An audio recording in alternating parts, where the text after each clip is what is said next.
Primero que todo, quiero agradecer la invitación a FECOLSOC para dar esta conferencia. Vamos a hablar de un tema muy específico. Vamos a hablar de cómo deberíamos hacerle el tamizaje de la cicatriz de cesárea, para qué lo podríamos hacer. Básicamente lo que quiero mostrarles es cuál es el problema, por qué queremos hacer esto, cuál es el origen de que pensemos en que vale la pena mirar la cicatriz de la cesárea. Con base en eso lo hacemos viendo los riesgos que tiene la cesárea, la morbilidad que se asocia a la cesárea.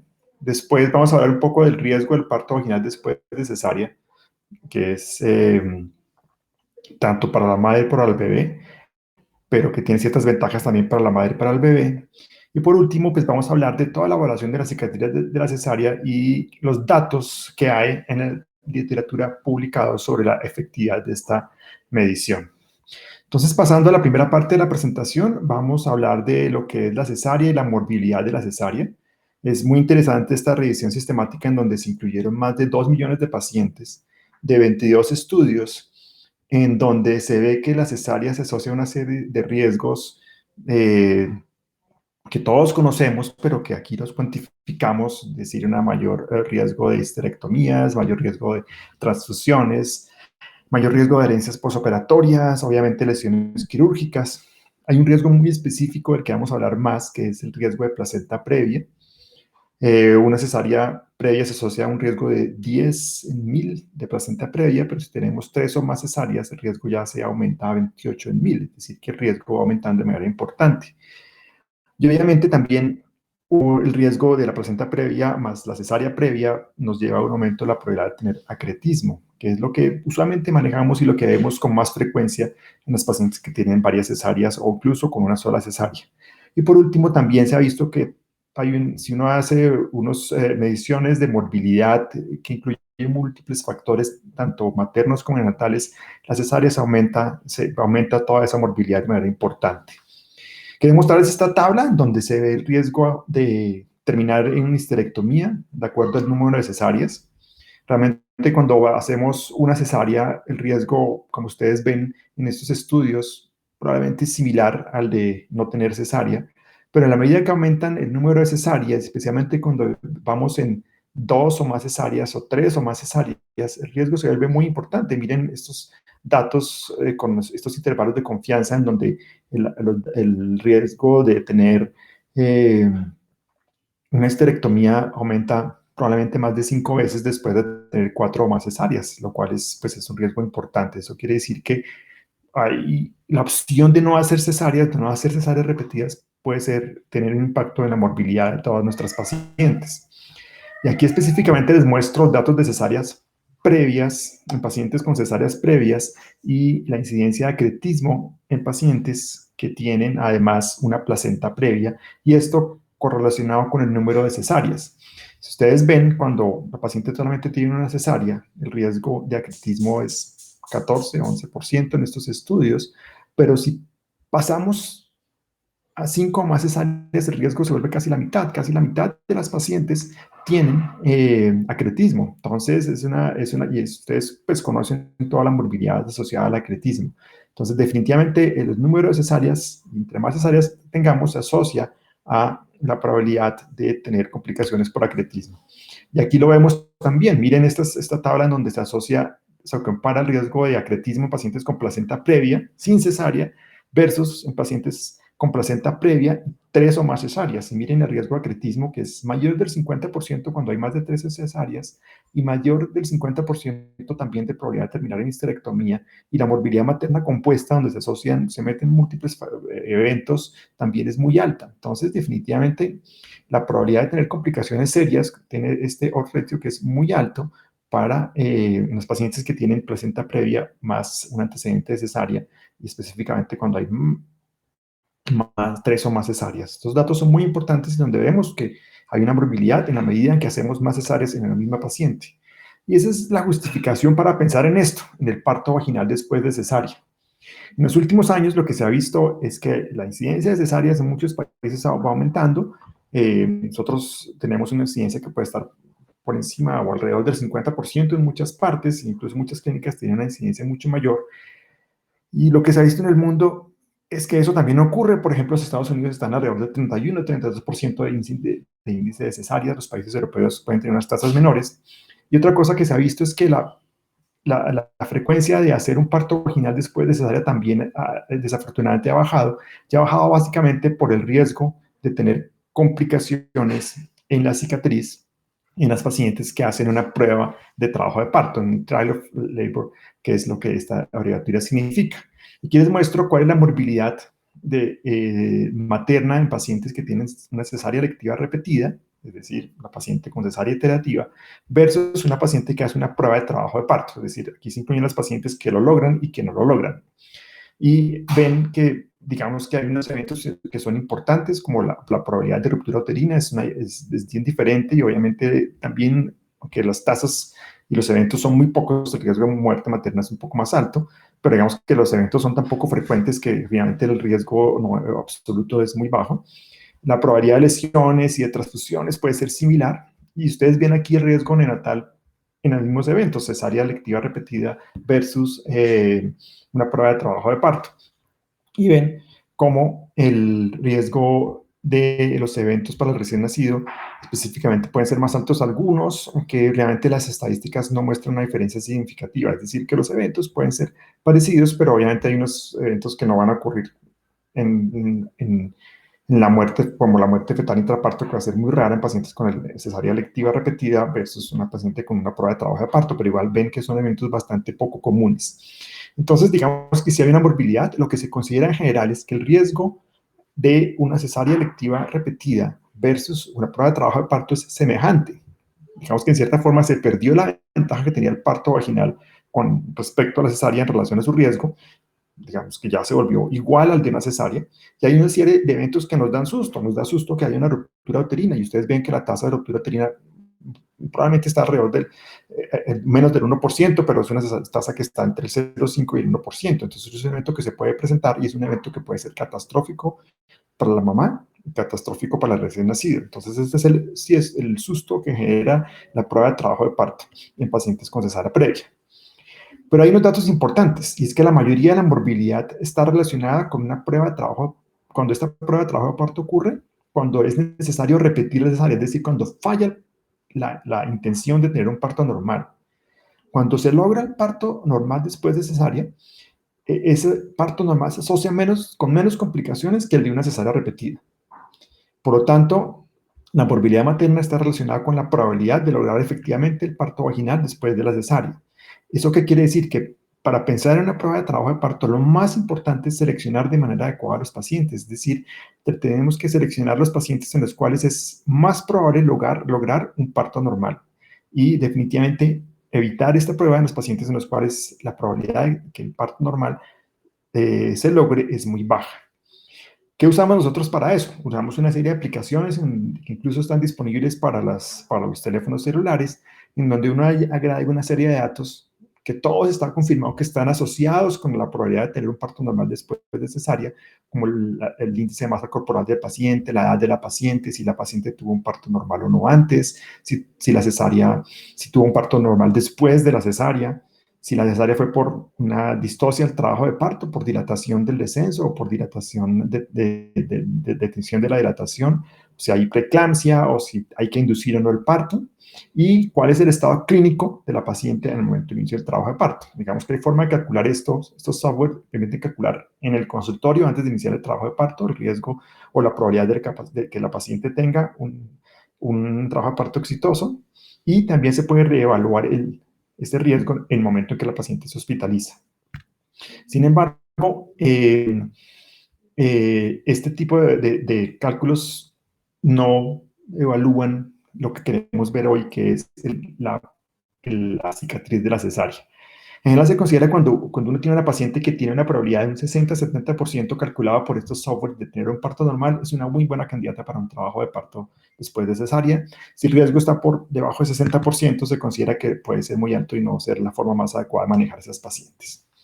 Hay una serie de contraindicaciones absolutas para la prueba de trabajo de parto, como el antecedente de una cesárea clásica o el antecedente de una cesárea con histerotomía invertida, y el antecedente ya de una ruptura uterina. En esos casos no lo vamos a pensar ni siquiera, Pero hay ciertas cosas en las cuales la información es inconsistente en la predicción de los resultados. Cuando hay dos o más cesáreas, hay gente que lo intenta.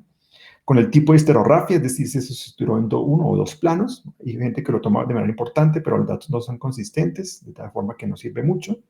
El periodo intergenésico corto probablemente también se asocia, pero no son esos periodos cortos no son tan cortos como uno pensaría.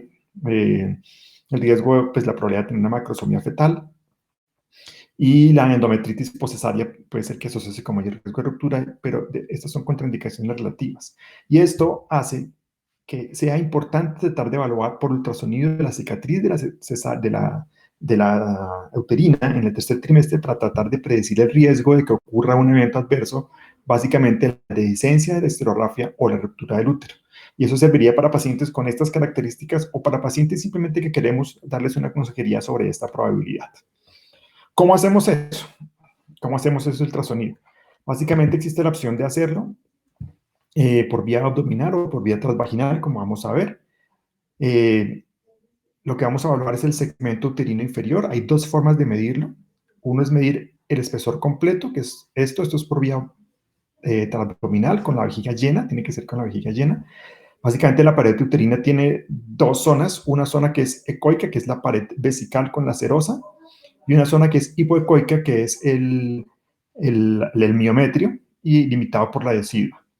Hay una cosa que se ha llamado el espesor del segmento uterino inferior, que es la totalidad de este espesor, que se mide desde la interfaz entre la vejiga y la pared vesical, desde entre la orina y la pared vesical, y el borde o la decidua con el líquido amniótico, o si la cabeza está muy encajada, con el cuero cabelludo fetal.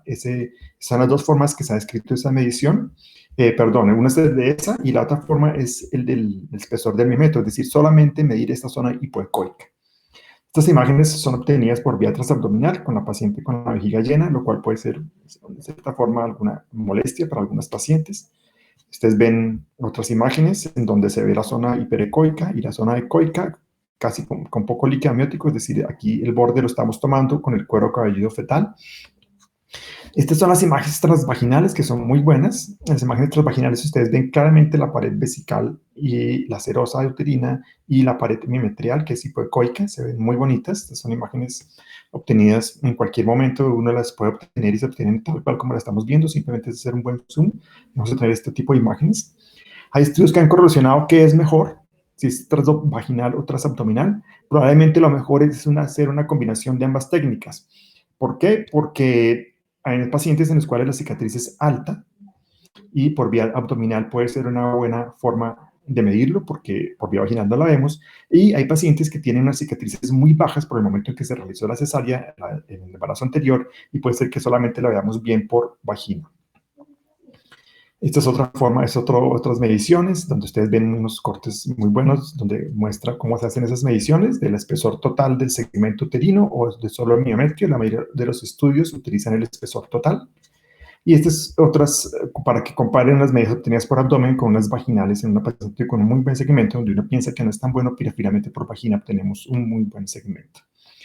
Hay esas personas que han determinado usando estas mediciones entre semana 35 y 39, donde encontraron que en percentil 10 probablemente es 2 milímetros, en percentil 25 2.3 milímetros y en percentil 50 3.2 milímetros, en pacientes en los cuales se hizo la medición por vía abdominal y por vía transabdominal buscando la mejor medida. Hay factores asociados a ese espesor de ese segmento uterino. Es menor en pacientes con antecedentes de cesárea, es menor al aumentar la gestacional, puede ser persistentemente delgado en unos pacientes que tienen cesárea previa, es mayor en pacientes que tienen antecedentes de cesárea durante el trabajo de parto, es mayor si la cesárea fue realizada durante la fase activa versus la fase latente, y es mayor cuando la histerografía se hizo con suturas sintéticas que con suturas como el Calgut.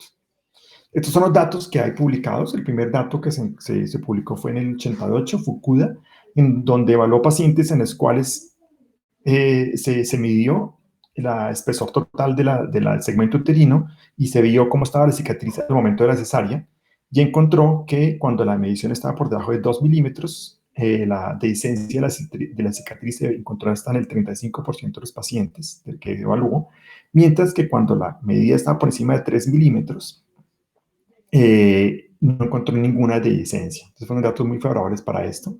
Después Rosenberg en el 96 publicó una corte prospectiva de 642 pacientes y encontró una correlación inversa entre el ultrasonido del segmento inferior a las 35 y 38 semanas por vía transabdominal con el riesgo de dehiscencia y cicatriz de la cicatriz o de la ruptura.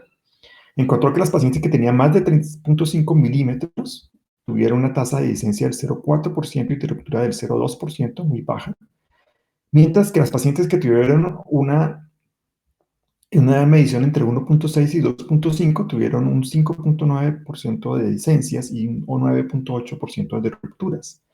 Él trató de establecer un corte en 3.5 milímetros para una sensibilidad del 88% y un valor predictivo negativo del 99%, y una especificidad que no era tan buena y un valor predictivo positivo que no era tan bueno del 12%. Después Buchholz, en el 2009, también con una corte prospectiva por vía abdominal y por vía vaginal, utilizando un corte de 2,3 milímetros para empezar o no una prueba de trabajo de parto, encontró que cuando la medición estaba por debajo de 2,3 milímetros, la tasa de ruptura era 9,1%.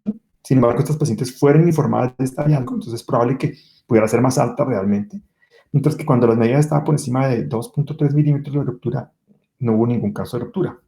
Después, también Goto, en el año 2000, utilizó una medición de 2 milímetros hecha una semana antes del parto y encontró que el valor predictivo positivo para eventos adversos era del 73% y negativo del 100%, como un buen resultado también.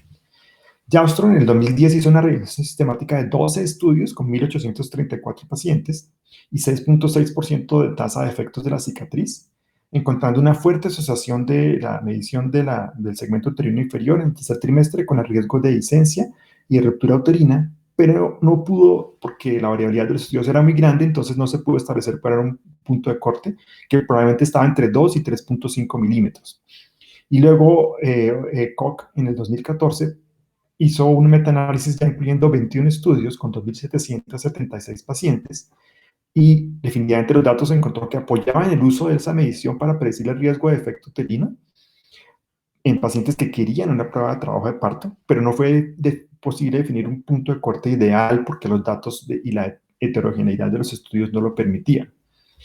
Y por último, es muy interesante este estudio en el 2011 de Vikareva, donde evaluó la cicatriz sin embarazo.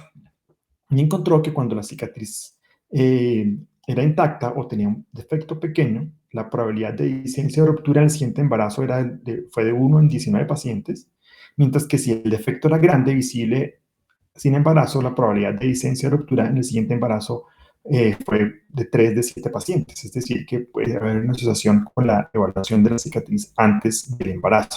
Sin embargo, son datos muy pequeños, grupos muy pequeños de pacientes. También se ha intentado hacer una evaluación en el primer trimestre, pero los datos no son buenos, no hay unos datos que nos permitan tomar alguna conclusión.